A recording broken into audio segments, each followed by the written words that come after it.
මගවනසේවා ඔබ සමගද වනසේකවා. ලොක්තුමාගේ සුදු විශේෂණ පුටාගත් කොටසකි. සමුදරණය ඔබ වහන්සේට මහිමය වේවා.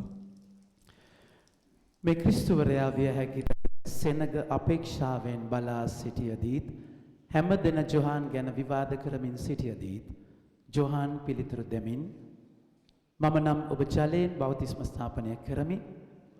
එහෙත් මට වඩා අනුභව සම්පන්න උතුමෙක් එන්නේය. එතුමන්ගේ පාවහන් පටි මුදන්නවත් මම නොවටිමි.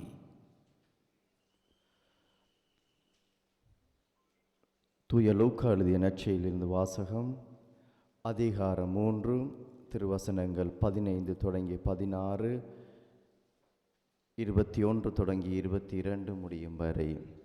அக்காலத்தில் மக்கள் மீட்பரை எதிர்பார்த்து கொண்டிருந்தார்கள். ஒருவேளை யோவான் மெசியாவாக இருப்பாரோ என்று எல்லோரும் தங்களுக்குள் எண்ணிக்கொண்டிருந்தார்கள். யோவான் அவர்களை பார்த்து,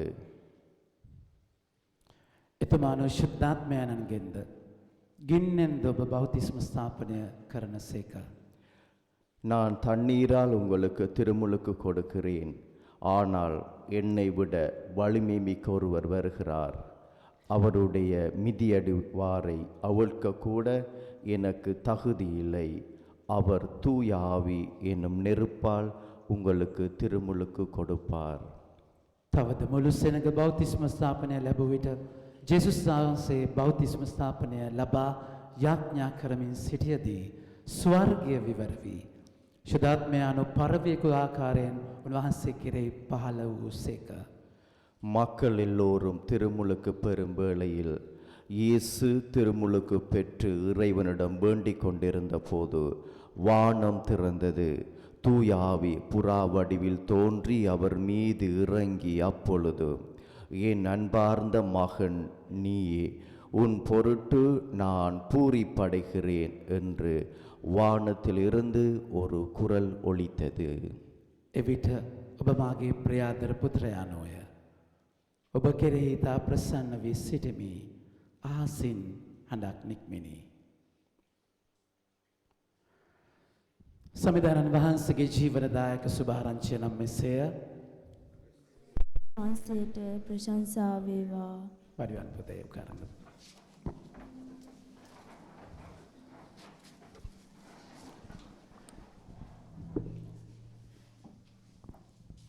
ෆාදර් පැට්‍රික්ගේ 8වෙනි ඇනිවර්සරි එක මගේ 17වෙනි ඇනිවර්සරි එක. ஃபாதர் பேட்ரிக்கினுடைய 8வது குருத்துவ திருநிலைப்படுத்தல் தினம் இன்று. அருத்தந்தையினுடைய 17வது குருத்துவ திருநிலைப்படுத்தல் தினம் என்று. ඔබ වහන්සේගේ ෆස්ට් මාස් එකේ තිබුණේ මේ කියවීමද එතකොට? ෆස්ට් මාස් එකේ මට පුංචි තෑග්ගක් ජේසු දුන්නා. මගේ ෆස්ට් මාස් එකේ පළවෙනි පූජාවේ පුතේ මේ කියවීම තමයි ආවේ. එදා මට ජේසු කතා කරපු දේ වචනය මම අදටත් අයිති කරගෙන ඉන්නවා. ඔබ මාගේ ප්‍රියාදර පුතා, ඔබ ගැන මම ප්‍රසන්නයි. என்னுடைய முதலாவது திருப்பலி, நான் குருவாக திருநிலைப்படுத்தப்பட்டு நான் வைத்த முதலாவது திருப்பலியின் போது வாசித்த அதே நற்செய்தி பகுதியை இன்றும் இறைவன் எனக்கு கொடுத்திருக்கின்றார். நீரே என் அன்பார்ந்த மகன், உன் பொருட்டு நான் பூரிப்படைகின்றேன் என்கின்ற வார்த்தைகள். පුතේ අවුරුදු 17කට පස්සේ ලීඩර්ෂිප් ප්‍රෝග්‍රෑම් එක ඉවර වෙලා ජාතිකයේ කමිටුව පත් කරන මේ ලස්සන දවසෙත් ඒ ඇනිවර්සරි එකේ කියවීමම අද මම පූජාව තියෙන වෙලාවේ ආව එක කෝයින්සිඩන්ට් එකක් නෙමෙයි, අහඹුවක් නෙමෙයි. இன்று எங்களுடைய தேசிய ரீதியாக இந்த இடத்தில் ஒன்று கூடி நாங்கள் புதிய நிர்வாகத்தை தெரிவு செய்கின்ற போது இன்றைய இந்த நிகழ்வும் இந்த இரண்டு நிகழ்வுகளும் ஒரு கோஇன்சிடென்ஸாக நடந்திருப்பது இறைவனுடைய திட்டம். මෑදර පුතේ දුවේ ප්‍රමාන්තයනි, අද දවසේ මම අත්දකින්නේ ස්වාමීන් වහන්සේ මාව අභිෂේක කරා. පියතුමලා අපි හැමෝම අභිෂේක කරලා තියෙනවා. අද පත්වෙන ඔබව ස්වාමීන් වහන්සේ විශේෂ ආකාරයෙන් අභිෂේක කරන්නට යනවා. என்னை இறைவன் ஆசீர்வதித்தது போல அல்லது திருநிலைப்படுத்தியது போல, இங்கே இருக்கிற குருக்களையும் திருநிலைப்படுத்தியது போல உங்கள் ஒவ்வொருவரையும் அவர் அர்ச்சிக்க இருக்கின்றார். අද ස්වාමීන් වහන්සේ ඔබට කියන්න යනවා පත් වෙන අයට විතරක් නෙමෙයි මගේ ආදර දූ පුතේ ඔබ මාගේ ප්‍රියාදර පුතා ඔබ මාගේ ප්‍රියාදර දුව කියලා. இன்று இருக்கின்ற உங்கள் ஒவ்வொருவரையும் பார்த்து புதிதாக தெரிவு செய்யப்படுகின்றவர்களை மாத்திரமல்ல இங்க இருக்கிற ஒவ்வொருவரையும் பார்த்து இறைவன் சொல்ல போகின்றார் நீரே என்னுடைய அன்பார்ந்த மகன் நீரே என்னுடைய அன்பார்ந்த மகள் என்று சொல்லி. ගොඩාක් වෙලාවට අපි අහලා තියෙන්නේ අම්මලා තාත්තලාගෙන් ඉඳන් ප්‍රියාදර පුතා කියන එක නෙමෙයි අහලා තියෙන්නේ බූරුවා මැට්ටා මෝලා තකතිරුවා කාලකන්ණියා කියන දේවල්. ඔක්කොම සිංහ தமிழ் எல்லாம் சொல்ல இயலாது. Okay. என்னுடைய வீட்டில் நாங்கள் எங்களுடைய அம்மா அல்லது எங்களுடைய பெற்றோர் எங்களை பார்த்து அன்பார்ந்த மகனே பண்பான மகனே என்று சொல்லுவதில்லை. எரும மாடு மாடு லூசு மொக்கு கழுத இப்படித்தான் சொல்லுவாங்க. වැඩිනුත් දාලා කියනවා.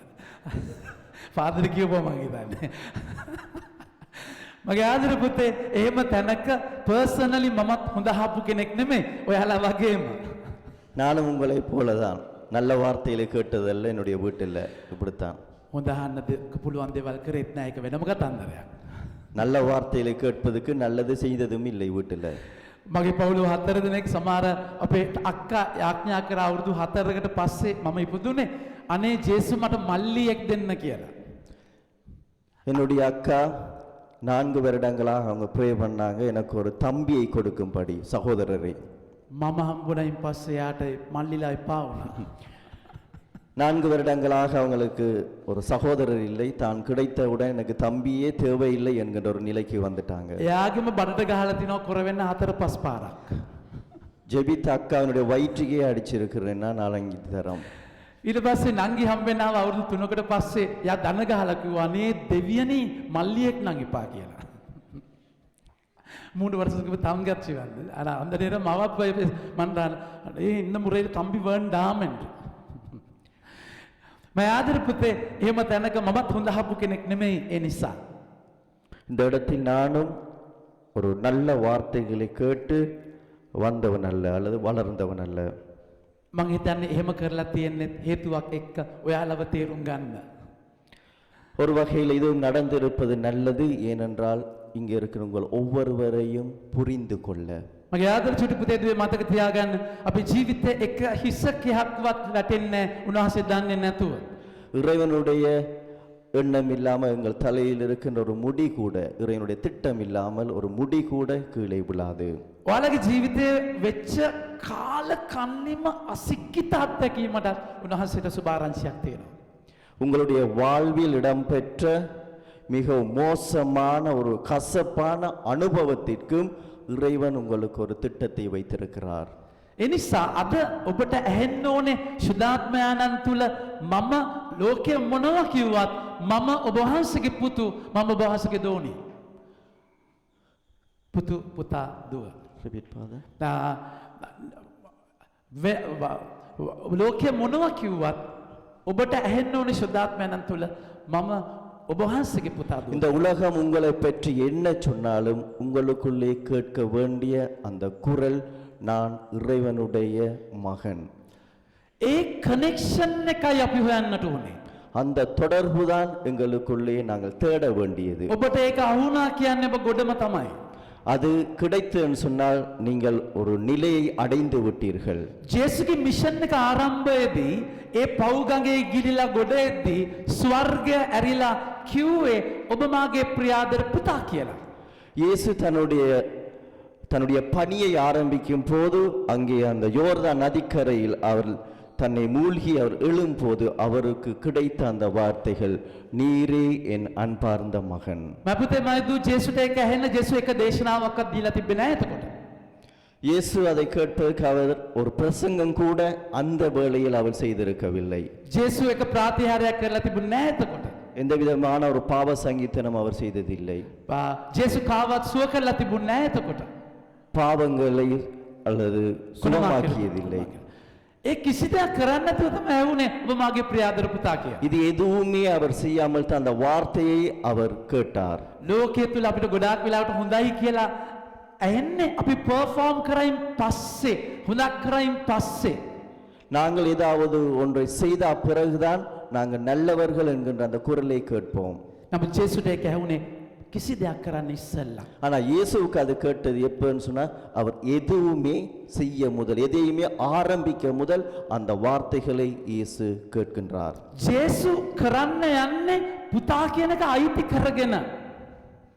இயேசு அவர் எதை செய்ய போகின்றார்னா தான் இறை மகன் என்கின்ற அந்த உரிமையை பெற்று அவர் தன்னுடைய பணியை தொடரவிருக்கின்றார்.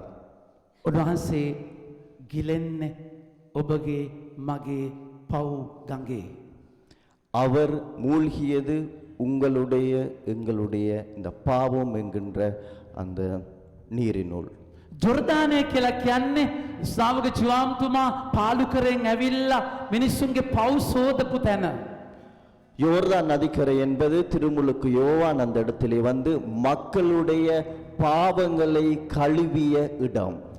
සාමාන්‍යයෙන් රෙදි හොදද්දි බේසමේ වතුර හරි වොෂින් මැෂින් එකේ රින්සුනයින් පස්සේ යන වතුරවල තියෙන ජරාව. சில நேரம் நாங்கள் உடுப்புகளை கழுவிய பின் இந்த கழுவுன உடுப்பில் இருந்து போகின்ற வெளியேறுகின்ற அந்த அழுக்கான நீர் தண்ணீர் අපි ඒ වතුර වලින් නාන්නේ ඊයේ ඕගොල්ලෝ නෑවට අර බාල්දිවල වතුර වලින්. அப்படியான இந்த அழுக்கான தண்ணீர் எடுத்து நாங்கள் குளிப்பதில்லை.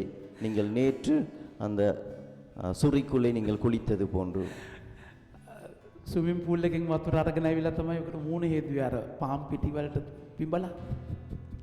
நீங்கள் அந்த நேற்று அந்த மாவொன்று வைத்து ஒரு கேம் ஒன்று வைத்திருந்தார்கள். அதில் முகம் கழுவிய ஸ்விமிங் பூல்ல இருந்து எடுத்த தண்ணீரில் කාටත් බඩේ අමාරුව නෑ කියලා හිතනවද වෙනකොට. யாருக்கும் வயிற்று போக்கு அல்ல வயிற்றால் அடி இல்லை என்று நினைக்கின்றேன்.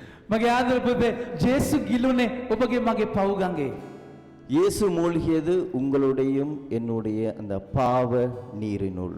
මගේ ආදර පුතේ පර්සනලි මම දැක්කේ මගේ ඔඩිනේෂන් එකේ පූජාත්වරේ ජේසු මාව ගොඩ ගන්න උන්වහන්සේ ඈත ඉඳන් ඇඩ්වයිස් කරා නෙමේ. என்னுடைய குருத்துவ திருநிலைப்படுத்தல் அன்று இயேசு அவர் வெளியில் நின்று எனக்கு புத்தி சொல்லி என்னை அவர் அழைக்கவில்லை. ජේසු ඇවිල්ලා එතන මගේ දුර්වලකම ASCII ගිලුණා. அவர் வந்து என்னுடைய அந்த பாவத்தினுள் அவர் மூழ்கினார். இப்படி செய்யக்கூடாது. මෙහෙම කරන්න හොඳ නෑ. නැගිටින්න. නැගිටින්න. ඈත ඉඳන් අපිට ඇඩ්වයිස් කරන්න පුළුවන්. ඈත ඉඳන් ඇඩ්වයිස් කරන්න පුළුවන්. இந்த சகோதரியை பார்த்து இயேசு சொல்லவில்லை நீர் எழுந்திரன்னு சொல்லி அவர் தள்ளி நின்று தூர நின்று அவர் புத்தி சொல்லவில்லை. විනාඩියක දන ගහන්න. කමක් නැද්ද? කමක් නැද්ද? කමක් නෑනේ. හරි. කමක් තිබ්බත් කරන්න දෙයක් නෑ. හරි. නැගිටින්න එපා. නැගිටින්න. සොල්ලලාම් කියන්න පුළුවන්. හැබැයි ජේසු මොකද කරේ? ජේසු එතනට බැහැලා දරුවව ඔසවලා ගත්තා. என்ன நடந்ததுன்னு சொன்னால் இயேசு அவளை பார்த்து சொல்லலாம் எழுந்திரு எழுந்திரு என்று சொல்லி, ஆனால் இயேசு அதை செய்யவில்லை. இயேசு அவளிடம் சென்றார். அவளை தேடிச் சென்று தன்னுடைய கரங்களினால் அவளை உயர்த்தினாள், எழுப்பினார்.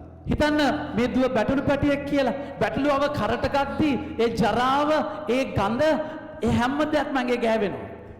நேற்று கொள்ளுங்கள், இந்த பிள்ளை தான் ஒரு செம்மறி ஆடுன்னு சொல்லி அந்த செம்மறி ஆடை தன்னுடைய தோளில் சுமக்கும் போது அந்த ஆட்டில் இருந்த அந்த ஊத்தைகள் நரல்கள் எல்லாமே இயேசுவினுடைய மேலிலும் பட்டது, தோளிலும் பட்டது. මගේ ඔඩිනේෂන් ඇනිවර්සරි එකේ මම පුංචි එක්ස්පීරියන්ස් එකක් කියන්නම්. වාසියක් දෙන්න පුළුවන් නම් මම දෙනවා. என்னுடைய குருத்துவ திருநிலைப்படுத்தல் அன்று தனக்கு கிடைத்த ஒரு அனுபவத்தை நான் உங்களுக்கு இப்பொழுது பகிர்ந்து கொள்கிறேன். පුතේ මම හයිපර් ඇක්ටිව් කැරක්ටර් එකක්. நான் மிகவும் ஒரு ஆக்டிவான ஒரு மனிதர். එක තැන ඉන්න අමාරුයි. එක තැන ஒரு இடத்தில் இருப்பதில்லை. එක තමයි දේශනා කරද්දිත් මෙහෙම යන්නේ. அதான் நாம் இந்த பிரசங்கம் வைக்கும்போது அப்படி ஆடி ஆடி நிற்பது. ඔයගොල්ලන්ට දැන් තේරෙනවා මොකක්ද අවුල කියලා. இப்போ உங்களுக்கு தெரிஞ்சிருக்கும் பிரச்சனை என்னவென்று. තවත් පොඩි අවුලක් තියෙනවා. இன்னும் ஒரு பிரச்சனையும் අවුල් இருக்கு. ගොඩාක් අස්සේ තව අවුලක් තියෙනවා. பிரச்சனைக்குள்ளும் இன்னும் ஒரு பிரச்சனை. මගේ අම්මා තාත්තා මට හම්බෙච්ච හොඳම අම්මා තාත්තා. என்னுடைய அம்மாவும் அப்பாவும் எனக்கு கிடைத்த மிகப்பெரிய ஒரு நல்லவர்கள். හැබැයි අම්මගේ තාත්තයි තාත්තගේ අම්මයි අයියයි මල්ලි. அம்மாගේ තාත්තයි තාත්තගේ තාත්තයි අයියයි මල්ලි. அம்மாவினுடைய අපාවම අපාවම අපාවම උන්ට විතර. அவர்கள் ரெண்டு பேரும் சகோதரர்கள். අප එතකොට මොකද වෙන්නේ? ළමයි පොඩ්ඩක් මුංගල් වෙනවා. இந்த இரத்த சொந்தங்கள் வரும்போது பிறக்கின்ற பிள்ளைக்கும் மொங்கல் என்கின்ற அந்த ஒரு දැන් நிலை ඔබට வரும். තේරෙනවා ජානවල අවුල මොකක්ද කියලා. ජානවල අවුල මොකක්ද කියලා. මම ආදර පුතේ එතකොට මම මාව ස්වාමි කෙනෙක් වෙන්න බෑයි කියපු කෙනෙක්. பிள்ளைகளை நான் ஒரு குருவாக வருவதற்கு 7 ஆண்டு சொல்லிய ஒரு நபர். මම නන්නත්තර වෙච්ච චරිතයක්. நன்னத்தார்வ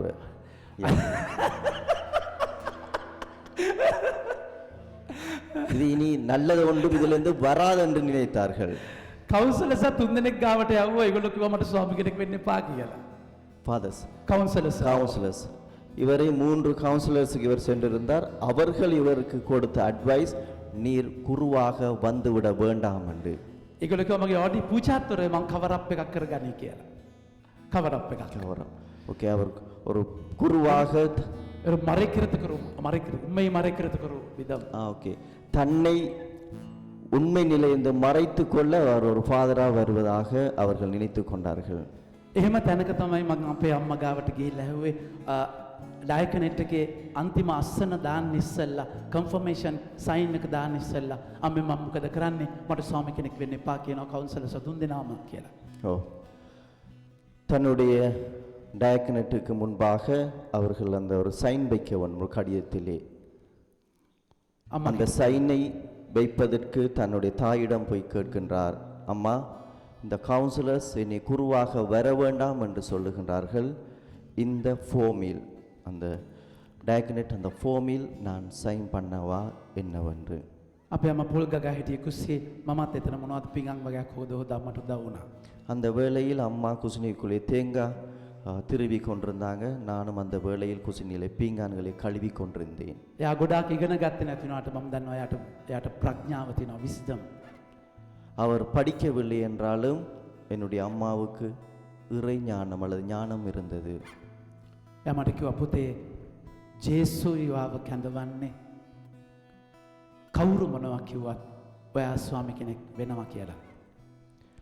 என்னுடைய அம்மா கூறிய வார்த்தைகள், யாரு என்ன சொன்னாலும் இயேசுவினுடைய அழைப்பு இருந்தால் நீர் கட்டாயம் குருவாக வருவாய்.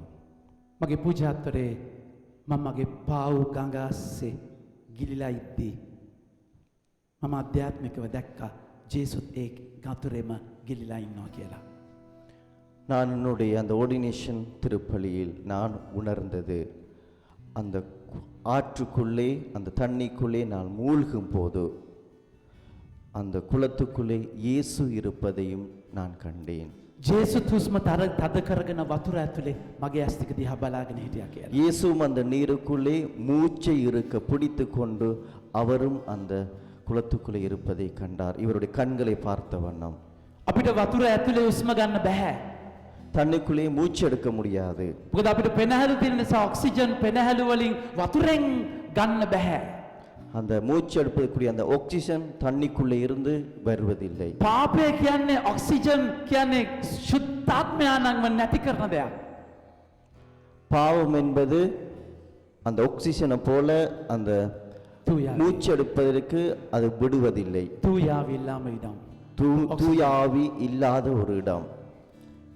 ජේසු එතනට ඇවිල්ලා මගේ පාපය දරාගෙන මාව එතන තිබ්බේ නෑ, මාව ගොඩගත්තා. මාව ගොඩගත්තා. එළියට இயேசு ගත්තා. என்னை தூக்கி எடுத்தார் அந்த ஆத்துக்குள்ளே இருந்து, அந்த பாவத்தில் இருந்து. අපි ඉන්නේ සුද්ධාත්මයාණන්ගේ හුස්මෙන් ජීවත් වෙන්න. நாங்கள் இருப்பது தூயாவினுடைய அந்த மூச்சில் உயிர் வாழ்வதற்கு. ඒ හුස්ම නැතුව අපි වතුර ඇතුලේ ඉන්නවා වගේ දඟල ඉඳී කරගන්න බේවල් බැරුව.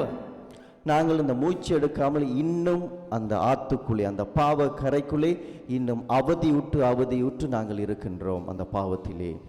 මගේ ආදර පුතේ මට ලැබිච්ච අත්දැකීම එකයි. அன்பார்ந்த பிள்ளைகளே, எனக்கு கிடைத்த அனுபவம் இதுதான். ගොඩට ඇවිල්ලා උන්වහන්සේ මට කිව්වේ ඔබ මගේ ප්‍රියාදර පුතා කියලා. என்னை தூக்கி எடுத்து அவர் கூறிய வார்த்தை, நீரே என் அன்பார்ந்த மகன். අද ඒක ඔබට උන්වහන්සේ කියනවා. அதேதான் உங்களுக்கு இறைவன் ඒ கூறுகிறார். නිසා ඔබ ගිලිච්ච හිරවෙච්ච ඇඩික්ෂන් එක ඒ කාලකන්ණි කමාස්සේ විශ්වාසයෙන් දකින්න ජේසු ඔයා ඉස්සරහා ඉන්නවා. நீங்கள் உங்களுடைய வாழ்வில் உடைந்து போய் விழுந்து போய் இன்னும் அந்த பாவ கரைக்குள்ளே இன்னும் அந்த ஆத்துக்குள்ளே வீழ்ந்து இருந்தால் நீங்கள் நினைத்துக் கொள்ளுங்கள், இயேசு உங்களுக்காக இன்னும் கரையில் காத்து கொண்டிருக்கிறார் என்று. ස්වාමීන් වහන්සේ ඔබව දරාගෙන කරේ තියාගෙන ගොඩට එනවා. இயேசு உங்களை தூக்கி கொண்டு தன்னுடைய தோளில் சுமந்து கொண்டு அவர் கரைக்கு வருவார். වතුර ඇතුලේ සද්ද ඇහෙන්නේ නැහැ. நீருக்குள்ளே சத்தம் கேட்காது. ශබ්ද තරංග ජලය හරහා යනවා අඩුයි. waves, sound waves. அலைகள், எஸ். So my පුතේ එනිසා ගොඩට ආවම තමයි හඬ ඇහෙන්නේ ඔබ මාගේ ප්‍රියාදර පුතා කියලා.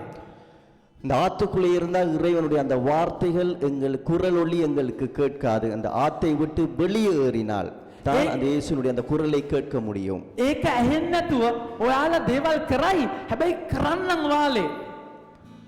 இவைகள் கேட்காமல், இறைவனுடைய வார்த்தையை நீங்க கேட்காமல் பல காரியங்களை நீங்க செய்வீர்கள். අභිදමු ඔබට මේ තැනට යන්න කිව්වා මල්ල වද්දයක් මොන කර්මයක්ද මම මෙතක බලම යන්න බැන බැන යයි.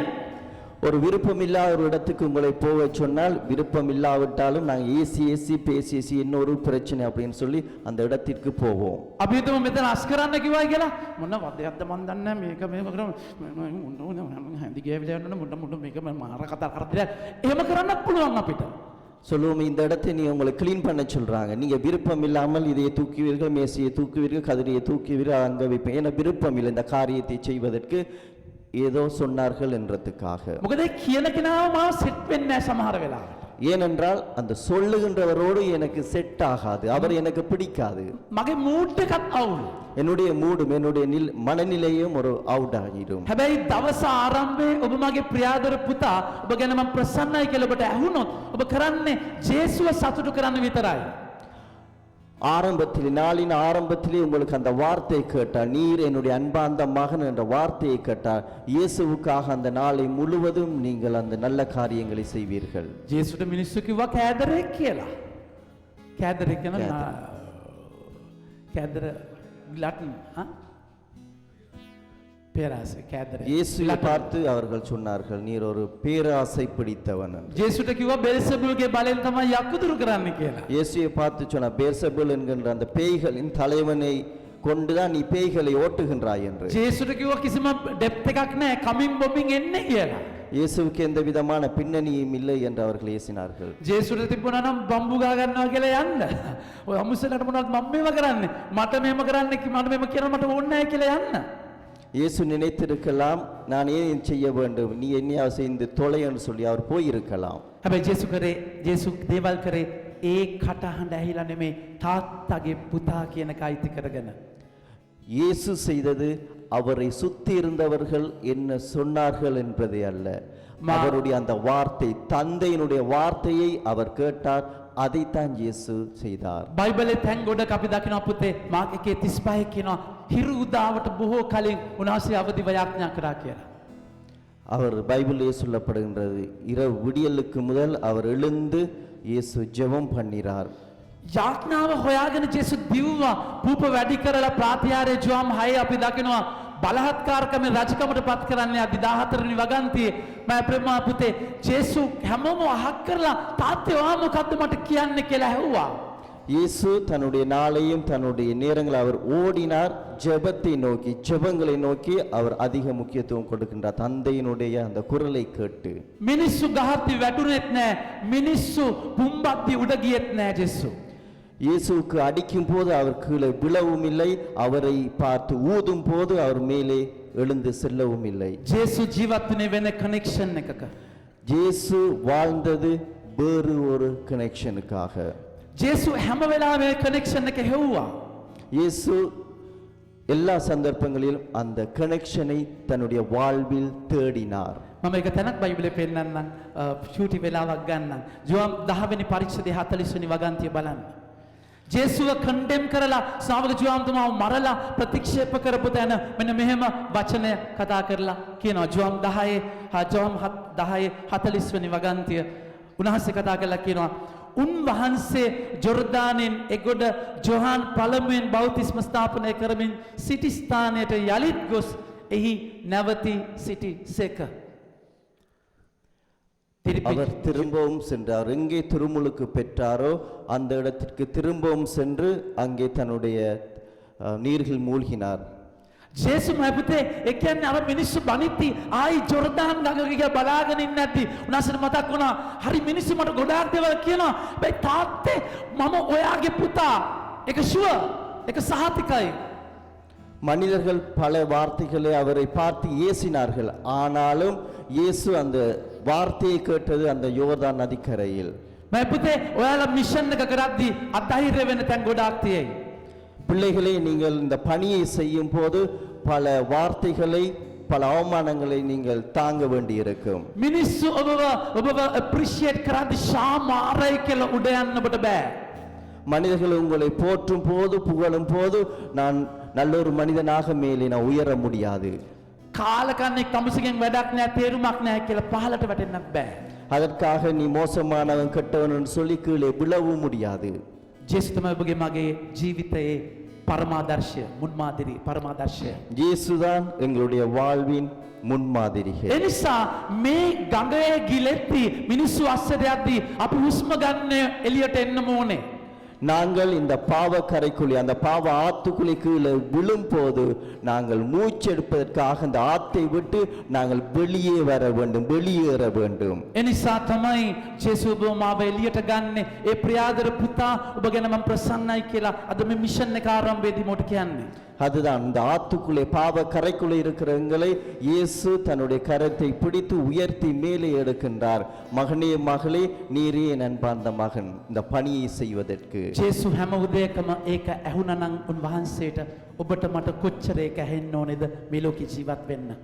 இயேசுவுக்கு அந்த வார்த்தை கேட்டால் நானும் நீங்களும் எந்த அளவுக்கு அந்த வார்த்தைகளை நாங்கள் கேட்க வேண்டும். මගේ ආදර පුතේ දුවේ අද දවසේ අපි සුළු මොහොතක් ඇස් දෙක පියාගමු.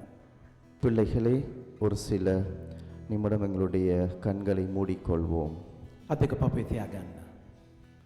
உங்களுடைய கரங்களை நெஞ்சில் வைத்துக் கொள்ளுங்கள். ඔබ ඔබව දකින්නේ කොහොමද? நீங்கள் உங்களை எப்படி பார்க்கிறீர்கள்?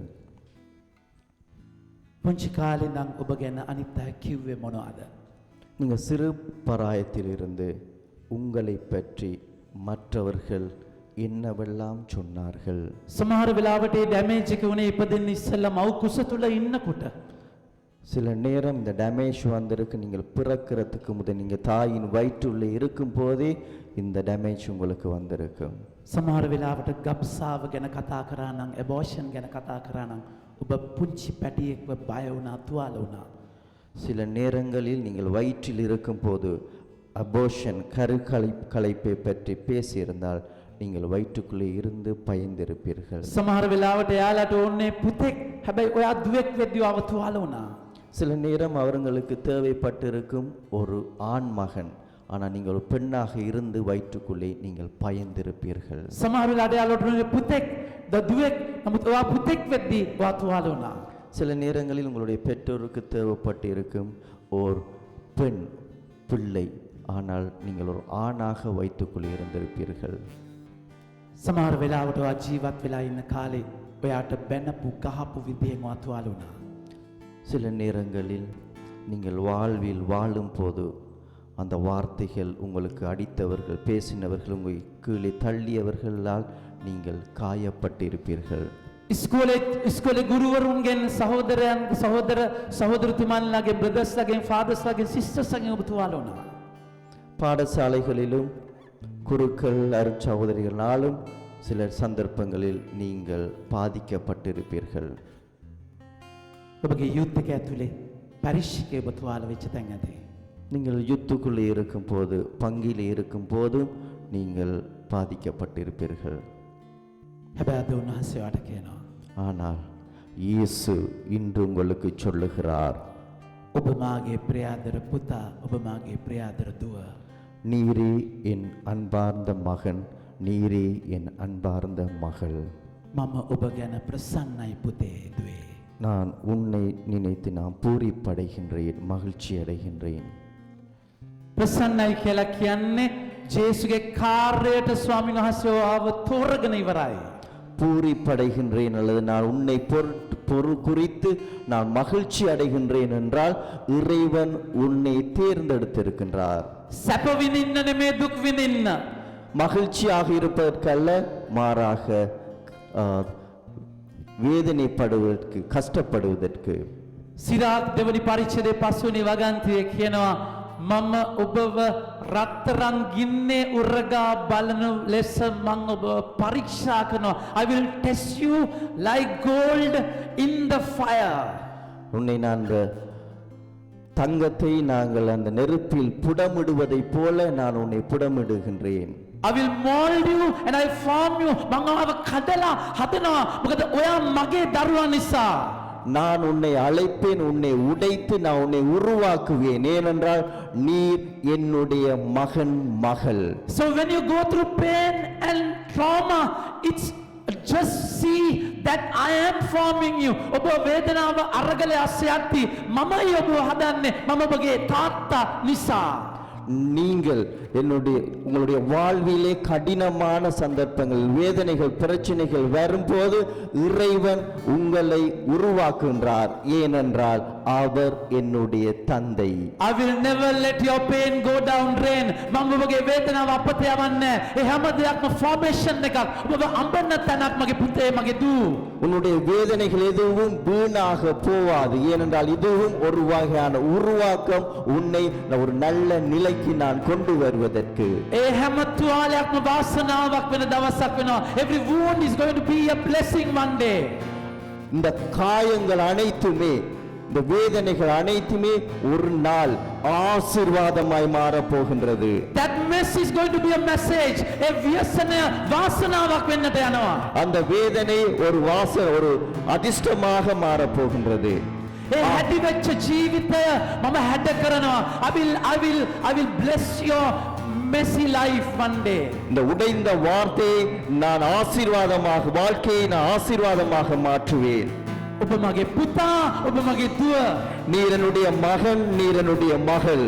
ඔබ උන්වහන්සේ කතා කරන රෝම 8 වෙනි පරිච්ඡේදයේ 28 වෙනි වගන්තියේ 30 වෙනි වගන්තියේ 28 වෙනි වගන්තියේ 35 වෙනි වගන්තියේ මෙහෙම. උන්වහන්සේ කියනවා කඩුවටවත්, ගින්නටවත්, දැන් තිබෙන බලවේගයටවත්, මතු පැමිණෙන දෙයටවත්, ජීවිතයටවත්, මරණයටවත්, අති උස්සටවත්, පහළ පතුලටවත්, යක්ෂ බලධාරීන්ටවත්, දේවාත්මයන්ටවත්, විපතටවත්, පීඩාවටවත්, සාගින්නටවත් මගේ ආදරයෙන් ඔබව වෙන් කරන්න බෑ. Nothing can separate you from my love. இறைவனுடைய அன்பிலிருந்து என்னை எதுவும் பிரிக்க முடியாது. உன்னுடைய வேதனையோ, துக்கமோ, கவலை எதுவாக இருந்தாலும் இறை அன்பிலிருந்து உன்னை பிரிக்க முடியாது. ආදරය කියලා කියන්නේ හුරතල් කරන එකට නෙමෙයි. அன்பு என்பது ஒரு குறும்புத்தனமாக இருப்பதல்ல. ඔයාට හොඳම දේ දෙන තැන. உங்களுக்கு நல்லதை தருகின்ற ஒரு இடம். මගේ පුතා ජේසු දුක් විඳා වගේ ඔයා දුක් විඳින්න ඕනේ. பிள்ளைகளே, இயேசு வேதனைப்பட்டது போல நீங்களும் உங்களுடைய வாழ்வில் வேதனை உற வேண்டும். ජෝන්තුමාගේ 20 වෙනි පරිච්ඡේදයේ 22 කියනවා පියාණන් වහන්සේ මාව යවුවස්සේ මම ඔබව යවන්නේ. I will send you as my father has sent me. சீடர்களை பார்த்து அவர் சொன்னார், என்னுடைய தந்தை என்னை அனுப்பியது போல நானும் உங்களை அனுப்புகின்றேன். අපි හිතන්නේ ප්‍රියාදර පුතා වුණාම ශාශෝක් මේ ලෝකේ සැපතියයි, මේ ලෝකේ ජයගයි, මේ ලෝකේ විචක්‍රාය වෙයි, මේ ලෝකේ සක්සස් වෙයි නෑ. ඔබගේ ලෝකය මේක නෙමෙයි. මෙතනින් පස්සේ ලෝකයක් තියෙන්නේ. இறைவனுடைய பிள்ளை என்றால் நாங்கள் நினைக்க போடாத மகிழ்ச்சி, ஆடம்பரம், நல்ல புகழ்ச்சியாக இருக்கும் என்று. அது அல்ல வாழ்க்கை. அதை விட இன்னும் ஒரு வாழ்க்கை இருக்கின்றது. එනිසා ගිලිලා පාපේ ගිලින වෙලාවේ ජේසුගේ අත අල්ලගෙන ගොඩට ඇවිල්ලා හුස්ම අරගෙන හඬ අහලා ආයි මිෂන් එකට යන්න. இயேசுவை போல அவர் தன்னுடைய பாவத்தில், அவர் தன்னுடைய வாழ்வில் அவர் பணியை ஆரம்பித்தது அந்த ஆத்துக்குள்ளே இறங்கி அவர் எழுந்தார். அதே போல நீங்களும் உங்களுடைய வாழ்வின் அந்த பாவத்துக்குள்ளே இறங்கி அதில் இருந்து வெளியே வாருங்கள். ස්වාමීනි මට මුලේ කිසිම දෙයක් ඕනේ. මට ඇහෙනවා නම් මම ඔබ වහන්සේගේ පුතා, ඔබ වහන්සේගේ දුව කියලා මට ඇති. பிள்ளைகளே, எனக்கு வேறு எதுவும் தேவையில்லை. அந்த குரல் ஒலி கேட்டால் மாத்திரம் போதும். நீரே என் அன்பார்ந்த மகன், நீரே என் அன்பார்ந்த மகள் என்கின்ற வார்த்தை. මම සතුටු කරන්නේ මිනිස්සුන්ට නෙමෙයි, තාත්තේ ඔබ වහන්සේව. நாம் மகிழ்ச்சி ஊட்டுவது மக்களை அல்ல, இறைவனை. රිදෙත්ති, බිඳෙත්ති, ප්‍රතික්ෂේප කරද්දී මාව අතාරිද්දී තනි වෙද්දී මම දන්නවා වාසේ මාත් එක්ක ඉන්නවා කියලා අප්පච්චි තාත්තේ. என்னுடைய வேதனையின் போது, நான் உடையும் போது, தளரும் போது, வீழும் போது, நான் நான் நினைக்க வேண்டும், இறைவன் இருக்கின்றார், இறைவனுடைய பணியை நான் செய்கின்றேன் என்று. ඔබ මාගේ ප්‍රියාදර පුතා, ඔබ මාගේ ප්‍රියාදර දුව. நீரே என் அன்பார்ந்த மகன், நீரே என் அன்பார்ந்த மகள். ඔබ ගැන මම ප්‍රසන්නයි. உங்களை குறித்து நான் பூரிப்படைகிறேன். වැරදි ගොඩාක් වෙලා තියෙනවා පුතුදු, හැබැයි ඒත් මම ප්‍රසන්නයි. பல பாவங்கள் பாவங்கள் வாழ்வில் இடம் பெற்றிருக்கின்றது. இருந்திலும் நான் உன்னை அன்பு செய்கின்றேன். just be courageous. ශක්තිය ගන්න, ධෛර්යය ගන්න. இயேசுவிடமிருந்து அந்த சக்தியையும் வல்லமையும் தைரியத்தையும் பெறுங்கள். ඔබ මාගේ පුතා, ඔබ මාගේ දුව. நீரே என் அன்பார்ந்த மகன், நீரே என் அன்பார்ந்த மகள். ஆமென். ஆமென்.